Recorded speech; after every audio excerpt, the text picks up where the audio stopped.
Hey there, how you doing? I have a question for you. Who is the bass player that records with Kenny Dorham, changed his album, 46, I think, 56. And then Sonny Rollins was probably one of the most influential bass players of the bebop era. But you don't hear much from him after, say, 1958 or so. When this whole hard bop thing started, he got disappeared off the American scene. You anyone have any idea who that was? I'll give you another hint. He also is one of the first jazz cello players that we know about. You still haven't figured it out? Okay. Oscar Pettiford. Oscar Pettiford. Unusual Oscar Pettiford. Yeah. Born in a little town in Oklahoma, 1922. These days they will call him mixed race. In those days they just called him black or Negro or whatever. But the truth of the matter is, his mother was full-blooded Choctaw.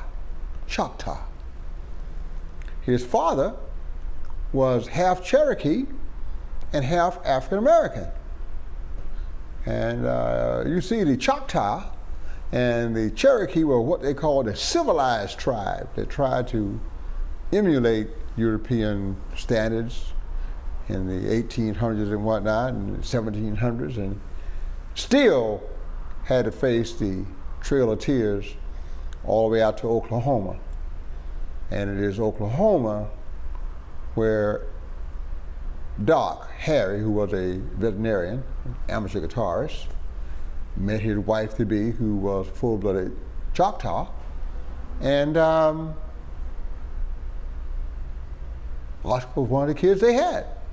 The funny thing is, had they remained in their native habitats, the Cherokee were more like North Carolina and Tennessee, and the Choctaw were more like Florida, Panhandle area, Alabama, Mississippi. They may never have met.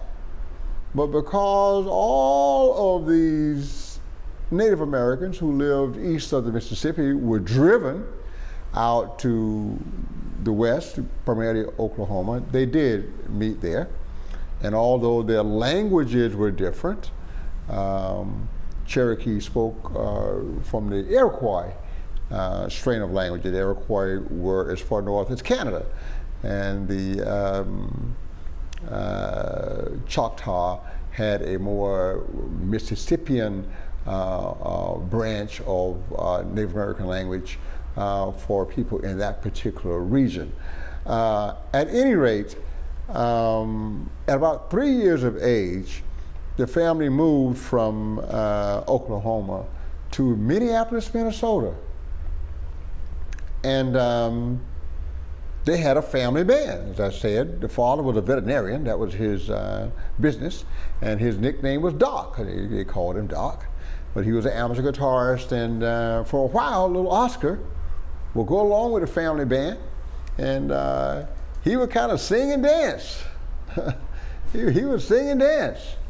And somewhere around 10, 11, 12 years old, he started playing the piano. And he contributed even more to the family band. And by 14, he picked up the acoustic bass, the double bass. And the first thing he discovered is he didn't like the way other people played the bass. He did not like what was coming off the bass. He didn't like it. And he decided that he would play it his own way. He played his own kind of lines, his own kind of notes, his own kind of structures, his own kind of this. And in doing so, he developed technique that, let's just say, bass players even today sweat trying to play things that Oscar played back in the 40s. Yeah, Oscar was a really tremendous, tremendous bass player. He did all the things that a musician would do. Charlie Barnett's big band. Eventually, he got the call to played with Duke Ellington. You see, Duke had lost Jimmy Blanton.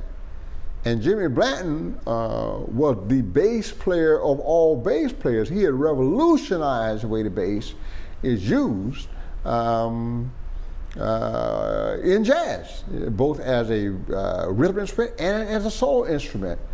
And when Duke heard Oscar, he went back, oh yeah, this is the cat that can take Jimmy's work forward.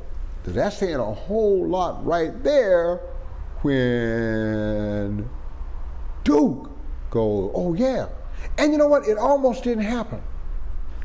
Because I think that bass may have been harder than he thought, somewhere around 14 years of age when he started playing it. And Milt Hinton saw him, and Milt, the judge, they call him the judge, great bass player. He encouraged him. He's like, yeah, little Oscar, you could be a bad, bad man. You need to, yeah, go ahead. But by 19, Oscar had gotten weary of it and didn't think he could make a living at it. And maybe he could go get a trade like his father, become a veterinarian or something. And Milt comes through again and say, no, no, no, no, no. I haven't seen you in 5 years. What you've done in 5 years is incredible. You stick with that bass. You stick with music. This is your life. And he did. And what happens? He ends up taking Jimmy Blanton's place in Duke's band. And he was in that band for 4 or 5 years, which is saying a whole lot. A lot of great recordings, a lot of great features for Oscar Pettiford, a lot of the duets that Duke would do, piano, bass, just a lot of good work that you can find there. Somewhere around that time, 48 or so, he left Duke's band and joined Woody Herman's band. And it may have been, you know, for the money, I would imagine, I don't know. And that was working out pretty well for him. He was having some fun, you know, and you know, on days off, those guys like to play baseball. And Oscar was a baseball player until he broke his arm playing baseball with the Herman band. Well, I guess you can't play with the Herman band anymore, not bass, because you got a broken arm. And so during that 1 year when he is kind of sidelined, he picked on an instrument that was more amenable to the weakness in his limbs. He went with the cello. And for 1 year he studied the cello and, as I said, became one of the first and greatest jazz cello players. After that, he went back to playing. Again, he started his own big band, which did just great, because with all of his playing in the bebop era, you know, playing at the Onyx Club, hanging out with Dizzy and Fats and Errol Garner and Kenny Clark and Max Roach and all those guys, and playing at the Three Deuces, he met some cats. And then when he put his big band together, he had some of those cats in the big band. They had real slick arrangements, great soloists. It was doing really, really well. And you know, he seemed to always be in the right place at the right time, as early as 43, really. He had done a recording with Coleman Hawkins that caused him to tour to California with Hawk. So, I mean, he kind of was in the right place at the right time most of the time. He decided to do a tour of Europe, including England and the Netherlands and France and Denmark and all that. And came back home for a while, took a second look at America, like a lot of black musicians were doing who had that experience of traveling to Europe and back, and decided that he didn't want to live anymore. And so he went back to Europe and settled in Denmark, the same as St. Petersburg native Idris Suleiman did. So there he is And who else settled there? Oh yeah, Kenny Drew, whose son lived here and played here for many, many years, also settled there. So there's Oscar. And he's playing with local Danish musicians who are very much into jazz, but there are other Americans there. Stan Getz is there. Kenny Clark is there. Bud Powell is there. A couple of other guys that I mentioned, they're there. So he's able to play some high-level music and play with some of his, let's just say, homeboys, people that had kind of moved to Europe from America for the same reasons he did. And things are going great for him. He's having a great life. He's playing great music with great people. He's just really happy being there in Europe. And there is an automobile accident. And his skull is fractured. But Oscar did not know how to slow down. And as soon as he thought he felt okay, he went right back to the grind, putting on that big bass, playing gigs here and there, playing in a movie score with Stan Getz, playing live concerts with Stan Getz, and then finally he started doing some gigs at one of the local art galleries in Copenhagen, and after a Sunday performance, he goes home. The next day, they have to rush him to the hospital. He goes into a coma, and he never wakes up. And this ends the beautiful work that Oscar Pettiford had done. And that is why you don't hear a lot about Oscar Pettiford after 1960, because it was 1960 that he died. But for all the bass players out there and for all the knowing jazz musicians,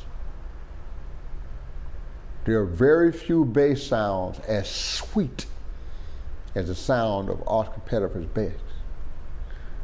And there are very few bass players as creative, tasty, and at times complicated as Oscar Pettiford. Had he lived, we have no idea what innovations he would have brought to jazz as a composer, arranger, band leader, musician, bass player. What we do know is that recordings that he did leave us are still terrorizing bass players young and old to this very moment.